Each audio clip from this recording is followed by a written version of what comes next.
Mbola mahakasika an'izay lafim-baovao izay hatrany kosa niatra nanomboka ny volana janoary 2024 teo ny fifanarahanana APEI amin'ny Madagasikara sy ny vondrona Européanina. 7 ireo sehatra voakasika amin'ny fampihenana izay abatseranana izay hatramin'ny 4 isanjato be izao.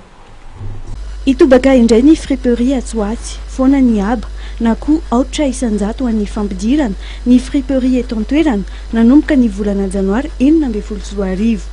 Voasokajy ho bien primaire izy ireny raha ny fanampahan-kevitra no raisin'ny fahadiseranana sy ny vondrona Européanina. Accord de partenariat économique intérimaire izay no anaran'ny fifanarahana izay nifanaovan'i Madagasikara sy ny vondrona Européanina efa vita soni tamin'ny taona 7 Mbola maro ihany koa ireo sehatra nahitana izay fampihenana ny abatseranana izay araka ny taritra izay nataon'ny fahadiseranana androany tetsy Antaninarenina.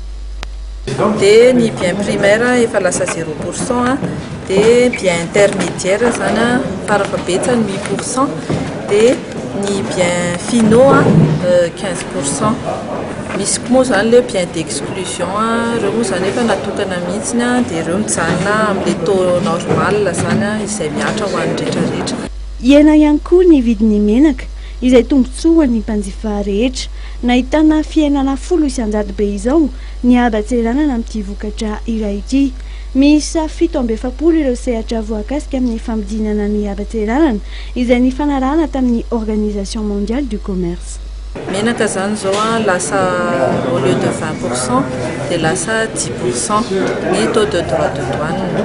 Dia ankoatr'izay koa le 47 lignes tarifaires zany amin'ny resaka fifanarahantsika amin'ny Organisation mondiale du commerce zany. Dia ireo koa misy 7 ligne zany miena ny droit de douane 0, 10, 15 izay. Fa zany rehetrarehetra zany afaka hita ny rehetrarehetra ao amin'ny site web any douane zany misy an'io tarif APEI zany dia hitanareo daholo le produit rehetrarehetra hoe reto ny hena ohatr'izao zao. Dia ao koa le 47 lignes tarifaires amin'ny resaka OMC zany dia ao amin'ny site web any douane. Betsaka ireo ahazo tombontsoa amin'ity fampihenana ny abatseranana ity. Mety hampanay ny mpandraharaha eto an-toerana ihany koa nefa ny fisian'izy io. Eto aloha dia 4 isanjato ireo izay voasokajy amin'ny bien primaire toa ny entana friperie izay tafiditra ao anatin'izay. 8 isanjato farafahabetsany ny bien intermédiaire ary 12 isanjato ny bien finaux. Tsy miova kosa ny bien d'exclusion. Ireo no voakasika ao anatin'ny accord APEI izay efa niatra nanomboka ny volana janoary 2024.